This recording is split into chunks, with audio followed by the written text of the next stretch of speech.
Hey, Raindrops. Welcome to another episode of Reality with the King. So, look, Raindrops, we have to talk about Vanderpump Rules Part 1 reunion. I have a lot to say, but before I get started, I could not do this episode alone. So, I am here with my boy, Evan Real, who is the senior TV reporter at the New York Post and host of podcast Virtual Reality. So welcome, Raindrops, Evan Real.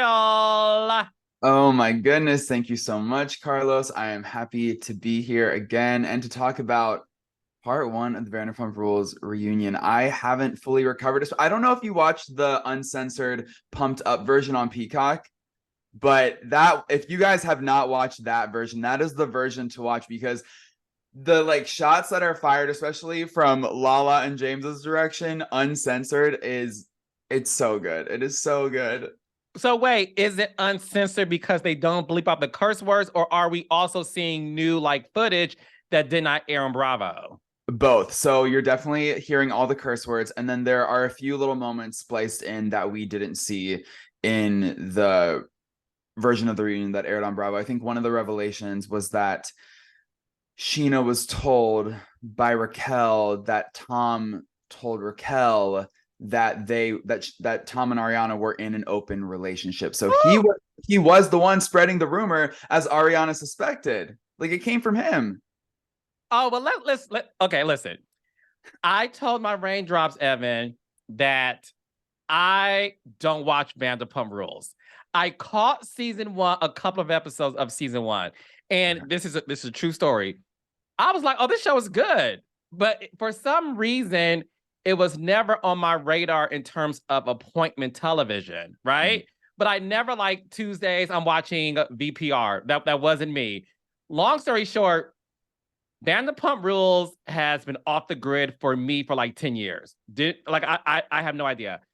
The scandal obviously rocked the world in which I get paid money to do, which is reality television. So of course I'm like, what the fuck is happening? I did a deep dive, and then I must report I caught the finale, which was one of the best hours of television that I've seen in a very long time. And then I caught the reunion, and I had no idea Vanderpump Rules was ratchet. I am obsessed with it. I call the show Love and IHOP. It is. Love and IHOP. That's amazing. I love that. Yes. This show is ratchet. And listen, I like ratchet TV. It is so fucking good. I am super obsessed with this woman named LaLa Kent. No, listen, you all are hearing a newfound fan of this show. LaLa Kent is probably top 10, one of the most gorgeous women on Bravo. She is sexy, sultry. She's such a bitch in a complimentary way. Yeah. And this little James Kennedy is as hood as they come. The way he got up, Evan, and the fact that Andy had to physically hold him away from charging at Sandoval. And then I'm like, because Evan, I used to do the Atlanta reunions of Housewives. Obviously, honey, we had security of those reunions. And I'm like, wait a second, no security? So let's get started into this. That reunion was tens across the board. And I am now a fan of the show, of LaLa, James Kennedy, and I'm going to gag the girls. The Toms are hot. The Toms are hot. Okay, that is a brave opinion to share in the current climate, Carlos. Okay, so Raquel was asked this question on Watch What Happens Live: which Tom is hotter? And at the time, when we thought she was just smooching on Schwartz, she said Tom Sandoval. This was pre-Scandoval, so it was like, oh my God, wait, what's going on here? So I'm going to ask you the question, Carlos: which Tom is hotter? Okay, if I answer, would you answer it too? I'll share my answer too. Okay, fine. I'll go first. Okay, because listen, I'm honest. Okay, Again, I don't know the backstory. This is somebody who's now watching the show based on the finale and the reunion. And yes, I know all about what an asshole Sandoval is. So I get it. Now, I'm being very honest when I say this. Tom Sandoval is Johnny Depp sexy. He reminds me of a young Johnny Depp. He reminds me of Luke Perry. You know that from 90210, rest in peace. Sandoval is like he is the quintessential villain, and he looks villainous. He's a villain, but there's something. Let's have a real conversation. Every girl and gay guy, whether we used to or still, there's always this mystique of the bad boy, right? Sandoval is a badass. He's a bad boy. The mustache, the 12-pack abs, how ripped he is. He's a looker. But if I had to choose who I would like marry and like settle down with and like have gorgeous kids, Schwartz is boy next door pretty, and that's more my speed. Because I look at Sandoval like, you're good for one night. Like bend me over, like have your way with me, do whatever you can, but I know this is one night only. Whereas Schwartz, I'm like, can you meet my parents? Let's have a baby. Like Schwartz is boy next door beautiful. So I would go with Schwartz. Okay. I appreciate your vulnerability here, Carlos. And I agree. I would pick Schwartz. Like Schwartz is the one, if I had to invite into my bedroom, I would invite Schwartz. He has a beautiful face. I honestly think that Schwartz has he has a very, very cute face. But you have to do your Vanderpump rewatch and like do the whole like 10 season situation. Katie, who used to be with Schwartz, famously said that his dick doesn't work. So he has a pretty face, but I don't know if the equipment works. So I don't know. I feel like, Carlos, I think it's best for us to stay away from both of them in this moment. You know what I mean? So wait, Schwartz doesn't have a working dick. According to Katie. Okay, when you say working, meaning does he need Viagra to get it up, or it gets up, but there's no motion in the ocean, if you catch my drift? The details are unclear. We don't really know. The insult came out of Katie's mouth. I think she was just looking to hit Schwartz where it hurts, and I think she did, because Schwartz has maintained that his dick does in fact work. So the jury is still out whether it works or not. We should ask Joe. Oh, you know, the little side piece that was hanging out in the apartment that Katie was not vibing with, that Katie has called spooky, that Katie has called a creep. I wonder why we didn't get a Joe appearance on the season, especially if she was like living in the apartment. I guess like I would imagine production went to her and was like, do you want to film a few scenes, girl? Right? Or no? Oh, absolutely. And the way you said I'm brave to admit that Sandoval's gorgeous, I'm sure she was like, look, bitch, you're not going to get me back on this show during the scandal because I don't want to get canceled. Right. Like everybody wants to stay away from it. And that's why, look, I appreciate Raquel for showing up. I mean, she may need a check, but I still appreciate it. What did you think of this sort of frivolous PR stunt of a restraining order, having to sit in the trailer 100 yards away, like a full football field away? And meanwhile, she's like literally like watching as if she's like snacking on popcorn. Carlos, when she like has her chin in her hands like this, like it's hysterical, but also kind of terrifying and maniacal. Like, where does it land with you and your soul when you watch that? Oh, honey, she's a villain. So listen, I love talking to you because obviously you are an esteemed journalist, you are a reporter, and you're a fan of the show. And Raindrops, all the housewives and Bravo celebrities, even Nivea, like everybody loves Evan Real. Everybody loves him. So I look at it also from a producer standpoint, right? I find Raquel so interesting because there is something maniacal about the fact that you did this restraining order for reasons we know, which is you want to deal with it, but you don't want to deal with it. So you're playing this tug of war between I like being famous, but I'm becoming infamous, and I'm trying to figure out which path to take, right? She obviously is a pretty girl. She's a pretty girl. And she comes across very dainty and a little bit dingy. And I think it works for her. So as I'm watching her in the trailer, watching the show, she Raquel, I think you're pretty. You look crazy. Like she looked crazy to me. Cause I was like, Yes. she emotionless. Yes, she does look crazy and emotionless, and it was just like so jarring. Well, the one time she kind of perked up was when James and Sandoval were having that like near physical brawl altercation situation. Meanwhile, Andy's trying to ask the question, when you started hooking up with Raquel, why don't you just end it with Ariana? And as like all the chaos is happening and Sandoval isn't able to answer the question, Raquel's like sitting in the trailer like, I really want him to answer this question. Like, answer it. I want to hear. Like, what?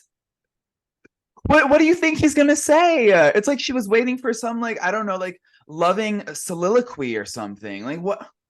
Raquel, the reason they're fighting, the reason they're like hitting each other is because of you. And she's Honey. like, oh, I hope like Sandoval has some sweet things to say about me. So let's get into it. Okay, so when the reunion first started, again, I love this recap because I'm a boy with fresh eyes and I'm watching it based strictly on the scandal. And congratulations, bravo. You now have a new fan of this show and you trust and believe I'm watching next season, right? Okay. What is going on between LaLa and Lisa Vanderpump? So we got to talk about it, honey. LaLa, who gives you a good old Heather Locklear tease, okay? LaLa is the Heather Locklear of Vanderpump Rules. She's a gorgeous blonde. She's a villain. I love LaLa so much. I watched this Randall documentary on Hulu and got my entire life for 1 hour and 45 minutes of that fucking scandal. We'll do another recap later about that. So I'm all about LaLa. I'm all about her podcast. I'm all about her t-shirt line, Send It to Daryl, which is Daryl Miller, her attorney, who also represents Angela Bassett and used to represent Nene Leakes. Just some background tea for you guys. He's wow, I didn't know that. Oh, Daryl okay, Miller. Daryl. He also used to represent Kenya Moore. Daryl Miller is like a legend. He's an icon. Yeah. So he has everybody, again, from Angela Bassett, esteemed Golden Globe winning actress, to LaLa Kent, a Bravo celebrity who is making money from the show and the podcast. Okay. So I'm watching it and I haven't seen Lisa Vanderpump since she exited stage left on Beverly Hills. When she, bye Kyle, like that was the last time I saw Lisa Vanderpump in action. So when she came out wearing the black version of Giselle Bryant's reunion dress, which no shade, Lisa looked great in it. I just put that together. Wow. Yes. It was the black version of the black. Yeah. Uh-huh. I'm like, okay. Yeah. Okay. I like it. I'm a fan. Oh, all good. Love it. Right. So when Lisa Vanderpump, which we got to do a deep dive into, Evan, because you watched the show.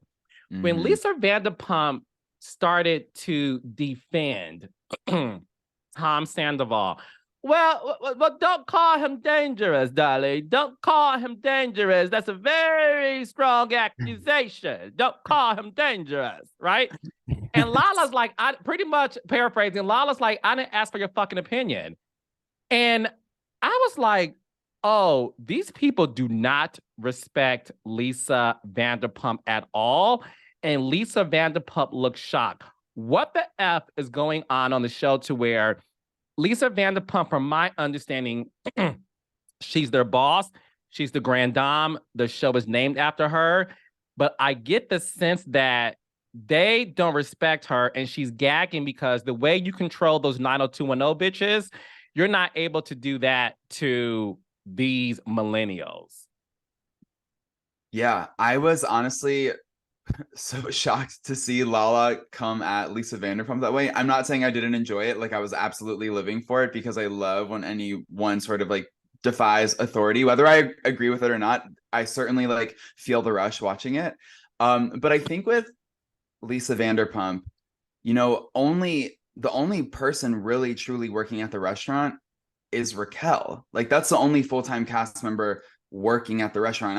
I don't even know how much she like really works there. So she's the only sense of boss she is to these kids is like as an EP of the show. Like she's not really their like boss at Sir any longer. And I also think that these kids' lives are becoming so interesting as they get older, and Lisa's role in their lives is sort of decreasing. And I've seen like a lot of people on social media talk about like, is Lisa really essential to the show anymore? Should we just like let her go? It's kind of like, you know, she kind of has to like insert herself because she's like an EP, her name is on it, like she is the reason this show exists. Like I feel like we're like in an interesting era right now where we're like figuring out how we move forward with or without Lisa. And I think that that's registering in the cast members' minds. They're like, well, you don't really like, I can say how I feel and I can reject your opinion, Lisa Vanderpump, because you really don't have any pull over me anymore.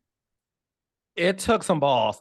Yeah. It took balls, testicles, everything to stand up to Lisa Vanderpump, because I'm just reminded about how the Housewives of Beverly Hills used to be so afraid of her. I mean, my favorite housewife, Kyle, called her Bobby Fischer, right? Like the game that she plays. So to see LaLa stand up to her, I was like, oh my gosh. And even James Kennedy kind of also defended himself against her. And in that very moment, what I saw was Lisa Vanderpump realizing she lost control of the cast. She doesn't have control anymore over this show. The cast barely wanted to respect Andy. Like the fact that they kept talking over him, and the fact that James Kennedy, who deserves an Oscar, Emmy, Golden Globe, Razzie Award, his performance was so fantastic. It was fascinating to watch. But do you think that Lisa was defending Tom? Yeah. I mean, I think she was, and I think that also added to the lack of respect that the cast showed her as a whole, because obviously no one is messing with Tom right now. And the fact that she was sort of like defending him in any, like she could have, she was defending him, I think, pretty like lightly, like but you can't get away with any defense of Tom Sandoval right now. So I think that that definitely like impacted the way that they spoke to her, because they're like, what you're not going to do is defend Tom Sandoval in this moment. So yeah. And like, even I was at a panel the other day because the Vanderpump Rules is coming for an Emmy. They, What? they they did a whole FYC event and they want to be considered for an Emmy. And Wait, so hold up, Evan, because we got to break this down to my raindrops, okay? okay. Just so you all know, when it's time to, so let me tell you all what happened, okay? So when a show is nominated for an Emmy, there's a campaign that the movie studios do, the television studios, television networks, production companies. You campaign for your show, movie, etc., the actors, whatever, to be nominated. Okay, it's a campaign. You have to submit a nomination.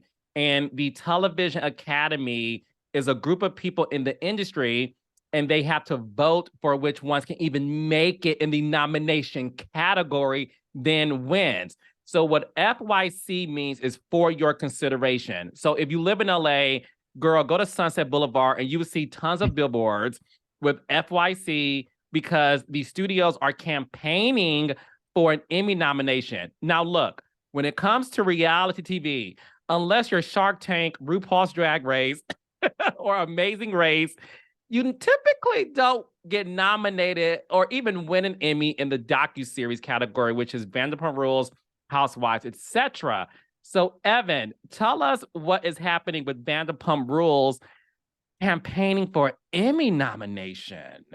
I mean, they had a big FYC event. It was a panel discussion and this a big, like, incredible party afterwards to sort of like, I don't know, make the Emmy voters fall in love with the series. And it was honestly, it was incredible. Like LaLa and Sheena showed up to this party. They're taking pictures with Emmy voters. Like, like they're like getting everyone excited. There was a whole a nod about the pasta bar. There were like themed cocktails. Like it was a whole thing. It was really, really cool. But before we got to the party, there was a panel between Alex Baskin, who's the executive producer, and Lisa Vanderpump. And it was a conversation moderated by S.E. Cupp from CNN. And when S.E. Cupp was asking about Sandoval, even on the panel, Lisa did what, was kind of defending Tom. Like I think that because maybe she's in business with him is a reason why she defends him, because they've had like a decade plus relationship. Because what was so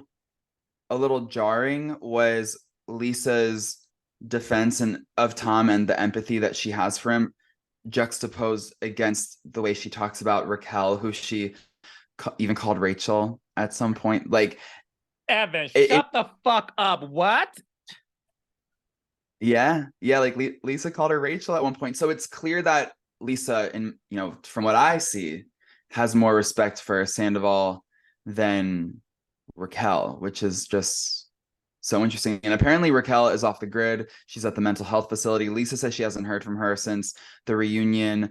I asked Alex Baskin if he had heard from Raquel, and he said he hasn't heard from her directly, but he is getting updates from her team, from her family, who say she's doing well. But I don't know if you saw, now the family is trying to get the FBI involved. They want FBI protection for Raquel because apparently she is getting tons of death threats.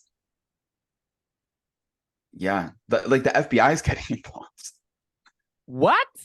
Yeah. Okay. I know. Okay, so look, I have to say this.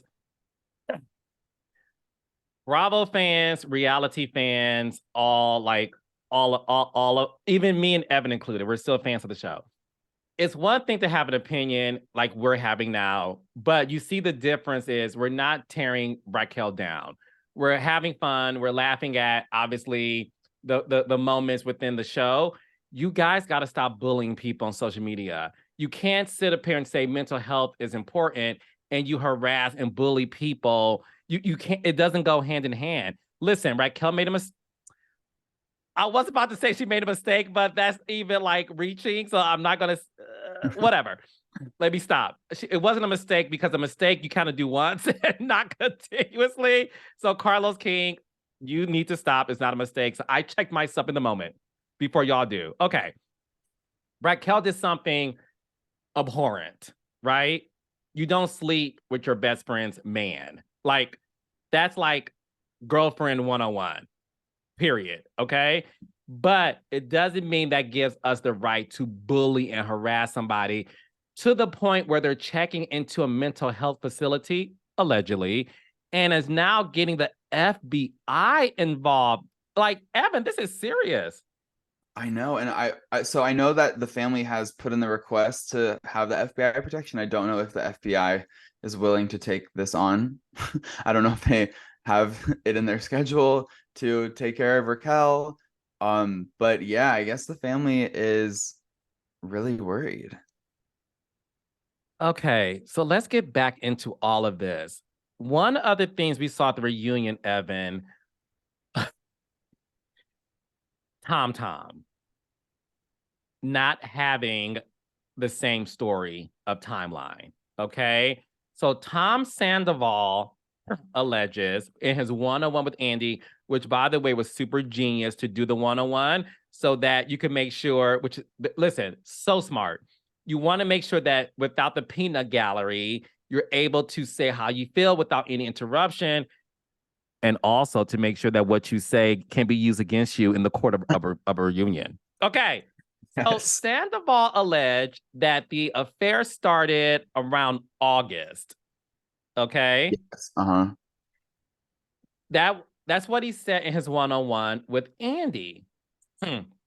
However, on the main stage with everybody, Schwartz said the affair started in January. So their stories are not corroborating. And listen, I know Schwartz is trying not to get canceled. He's trying to protect the business. So is Lisa Vanderpump. So he's trying to make sure that at least his hands are clean. And I think at the end of the day, Shorts, the jig is up. You have to just come. I think if Shorts comes clean and say, look, I did something equally abhorrent. I should have never allowed my best friend to use my home to have an affair on his girlfriend. And then when they show the flashbacks of Shorts intimating, like where Raquel's here because she wants to see somebody, closely, it's like, dude, give it up. So what was your thoughts when you realized their stories weren't the same? Well, I love LaLa Kent for calling it out, like, oh, did you not get your short timelines to match up? That was so good. But I think that, yeah, I think it was just sloppy coaching on Sandoval's part. I think that, as Ariana mentioned, the dude likes to coach his minions, and right now he has Raquel and he has Schwartz, and maybe he spent a little bit too much time coaching Raquel, because then when it was time for Schwartz to get in the hot seat, it didn't match up with what he thought, like what he told Andy. But like you said, it was so great that they did those, because now we can see the discrepancies and you see more of Tom Sandoval's true character. Do you think Tom Sandoval can survive this scandal? I mean, I just, like, right now, I can't see him ever recovering. Like, I feel like he will be just sort of in this perpetual state of hate from the Bravo fandom. Like, I just can't, I can see, maybe, like, I think Schwartz will end up being all right. Like, he's gonna be okay. I hope that Raquel is just, like, physically and mentally okay. Yes. But Sandoval, he's out here tour, like, he's still continuing his tour. So I mean, I guess there's Did you buy tickets? I'm not buying tickets. Unfortunately, I have been to 3 of his shows. Is he good? I mean, pre-Scandival, I was enthusiastic about his enthusiasm. Now, could I bear to listen to 25 covers? Like, do I need to hear him do the Bee Gees? No, like, I never need that moment in my life again, like, ever. But yeah, I have been to 3 of his concerts. I was there the night that Ariana found out.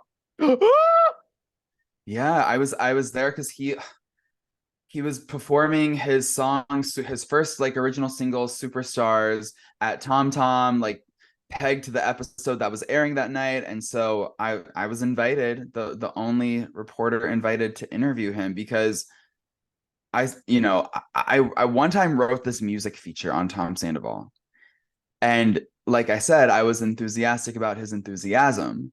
And so, by the way, but not to cut you off, Evan, that is probably the most shadiest read that I have heard in a long time. I'm going to use that shit. I am enthusiastic about your enthusiasm. Yeah. Bitch, that's a read. Continue, Evan Real. Yes, use it. So yeah, I wrote this music feature, and then I kept getting invited to all these concerts because he loved this music feature so much. And then it was like this full circle moment, like being there the night that, his world kind of upended. And then now he's lucky if I say I'm enthusiastic about his enthusiasm. You know what I mean? Like, yeah, the show, for anyone who goes, bring your snacks, bring your Gatorade.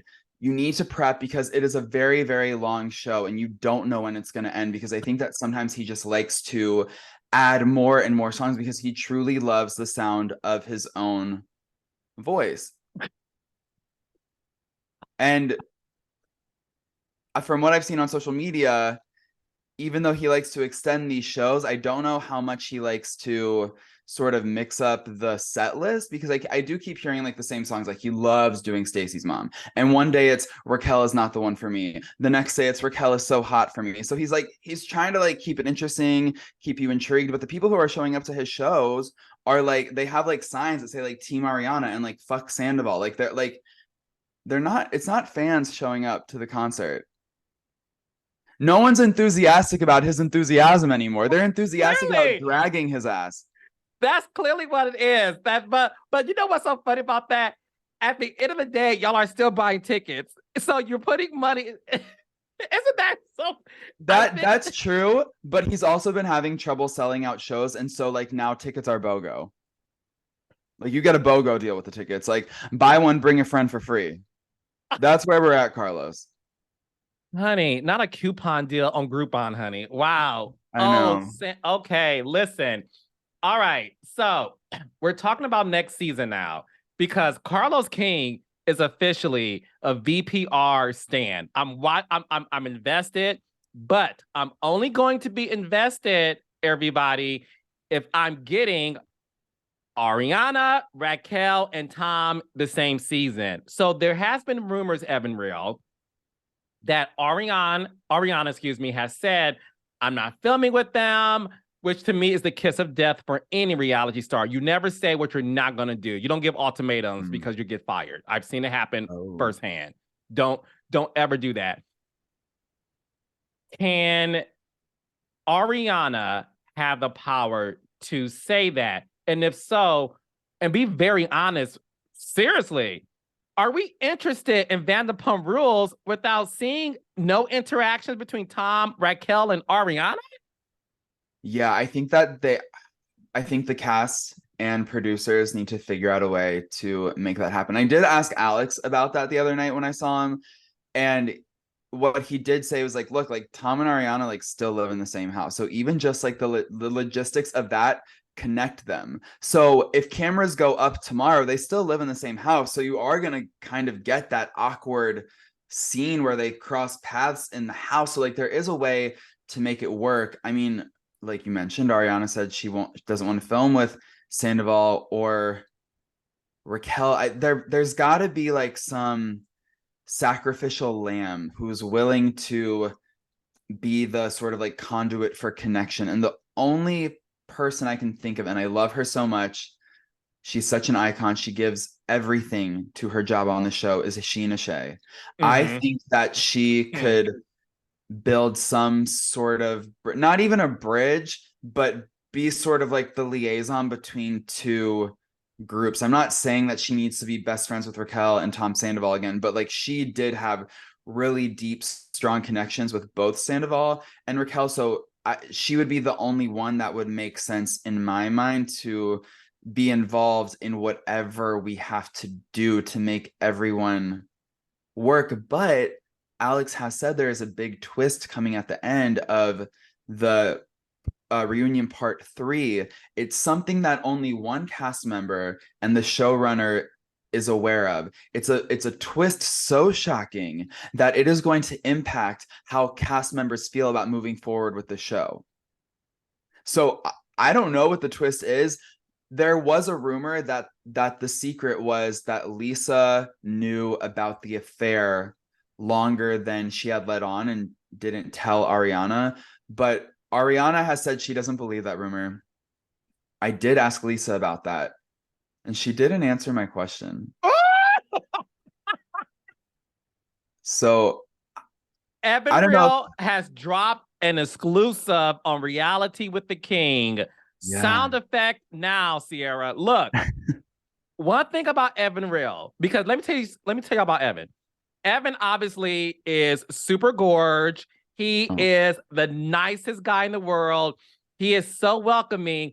He has the ability to get anybody to answer a question because you're like, fine, Evan, I'll tell you whatever you want.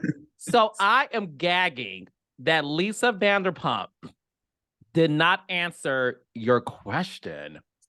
I mean, well, thank you for the sweet words. It really means a lot. But yeah, she put her dancing shoes on and she danced around that question. She was not answering it. I was like, and then she has this like great way of sort of like deflecting and talking about something else. And then she talked about how emotional the reunion was and blah, blah, blah, blah, blah. But then she was like, I never give away the game, darling. And I was like, so are the fans right? Did you know? Because it would make sense why she's been defending Tom. Listen, there was something so strategic about her defense of the Toms. A lot of people said, well, she's in business with them. They own 5% of the restaurant. But I'm telling you, it was something else. I'm like, I can see that, but it's something bigger. I think this is that.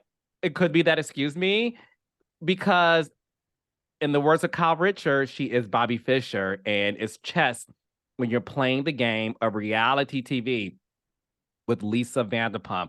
I don't trust it because she's so, oh, darling, where's Nicola? And, where's Ken? And, there's, because she's so unassuming. She's not loud. She's not ratchet. She's not in your face. She's very subtle. And Lisa, bitch, if you're doing that, girl, I got to ask this question before we move on. Not even can, is Lisa Vanderpump needed for Vanderpump Rules moving forward?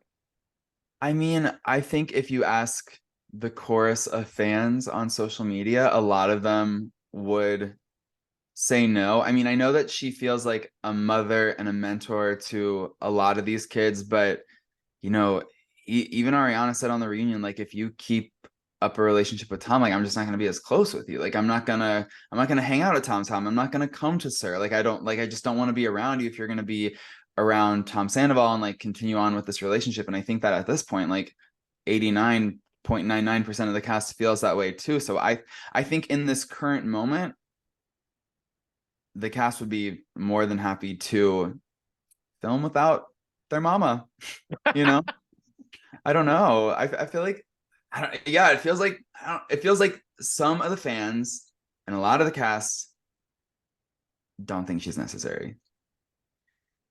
And let me just say again, as somebody who just started watching it, How do you feel? Oh, she's not needed. It's easy for me. Let me tell you something.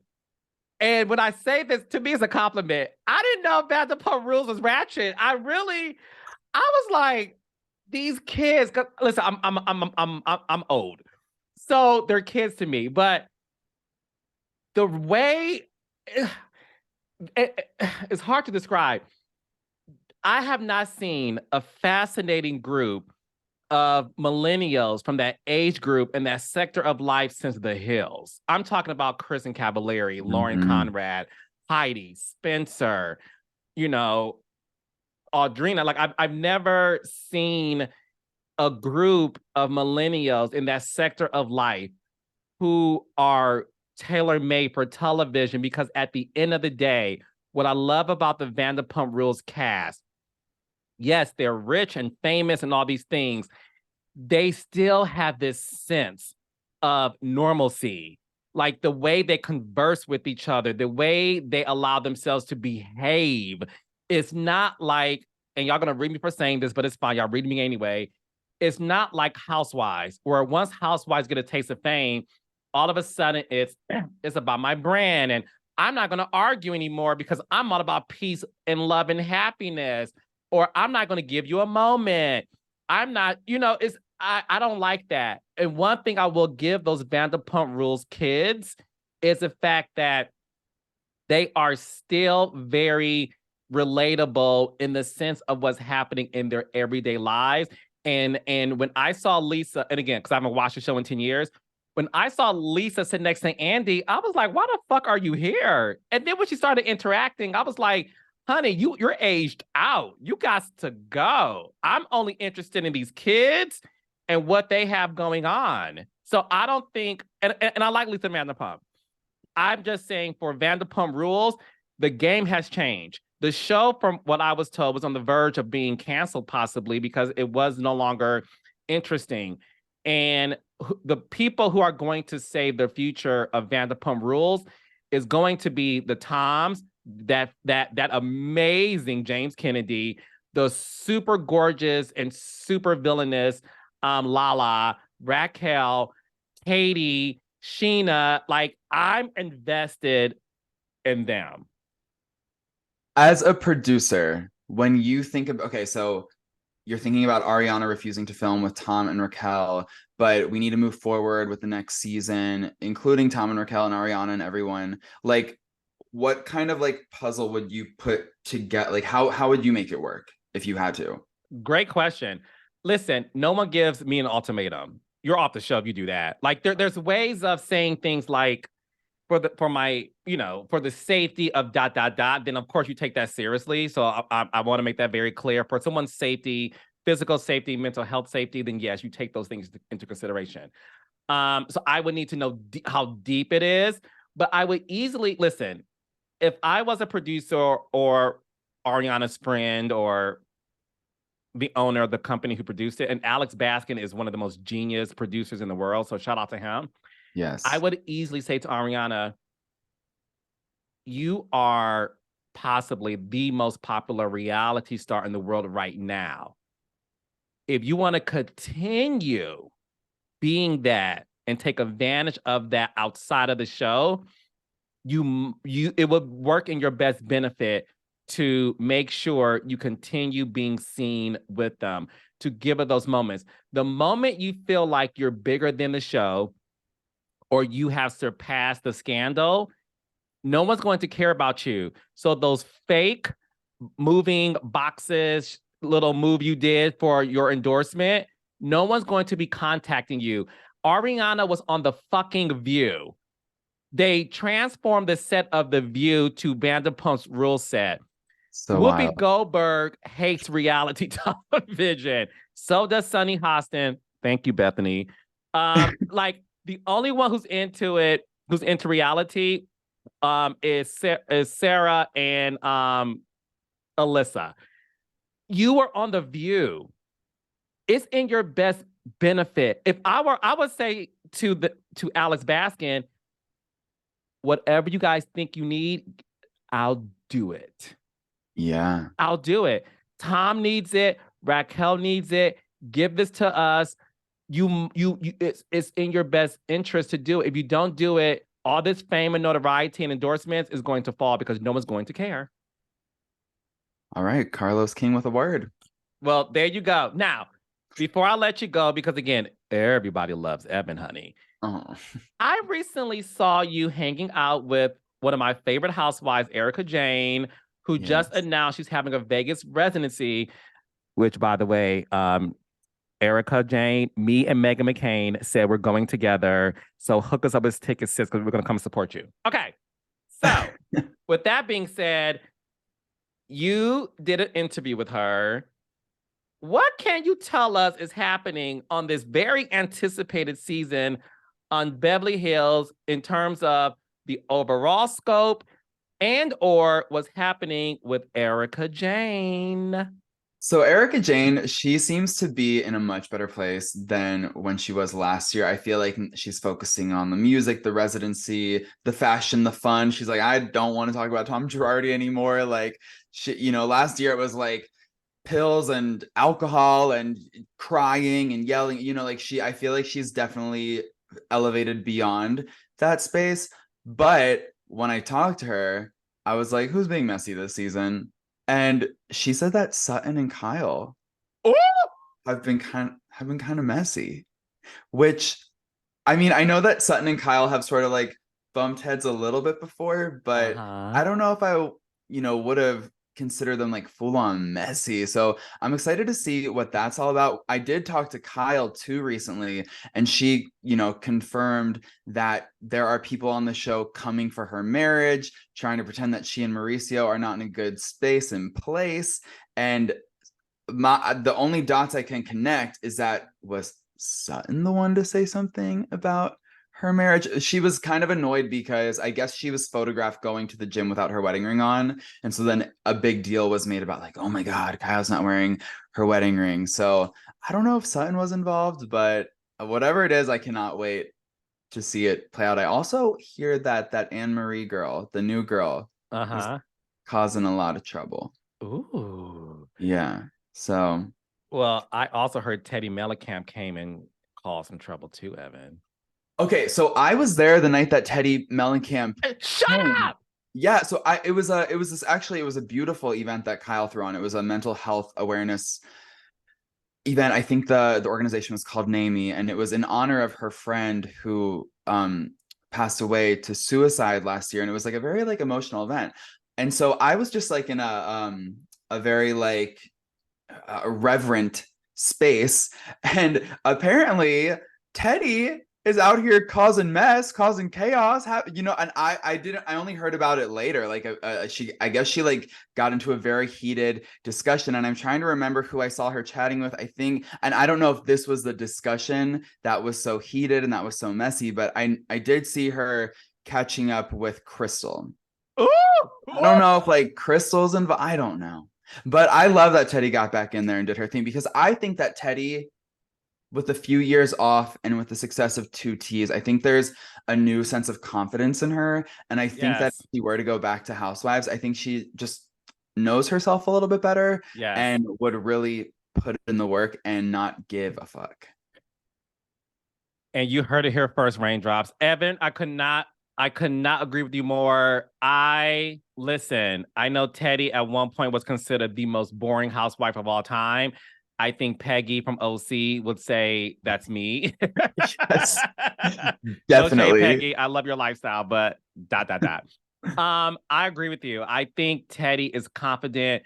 Two T's in a Pod is a very, very successful podcast. She is super messy. Teddy is messy as fuck. She asks great questions too. Oh, Evan, I call her Teddy Walters. And she is. She is. So she asked, listen, I'm so afraid of Teddy's questions. I'd be like, bitch, let me get on my P's and Q's, because you are going to make sure to ask me the toughest questions, and she does. But we have a good rapport. And listen, I think you may be right in terms of a Teddy versus Crystal, because remember, those 14 friends that Crystal had and then lost, Teddy was a part of that friend group. So Teddy knows a lot about Crystal that we don't know. And I can definitely see Teddy getting into the mess. But this is the gag. I heard that Teddy was so messy. The producers wanted her to come back, and she said, I will never come back to this show in a limited role. Oh, she wants her diamond back if she's going to come back. In the words of Rihanna, because diamonds are forever. All right, That's Evan. right. Look, I thank you so much for hopping on Reality with the King. I always have fun with you, but this one, baby, you made me scream, laugh, gag, and I need to have you come back. So please let everyone know where they can find you, follow you, support you, and your podcast. Yes, so virtual reality, which I co-host with Danny Murphy at Page Six. New episodes drop every Thursday, and sometimes we drop extended episodes on Tuesdays and Fridays. It just kind of depends. We're always doing something. But other than that, you can follow me at Evan Real on Instagram, and yeah, follow me. Yes, and I'll have you back on to discuss more things about Bravo, Housewives, and Vanderpump Rules. Thank you, Evan, my sweet love. Oh, thank you, Carlos. Always the best time. Yeah.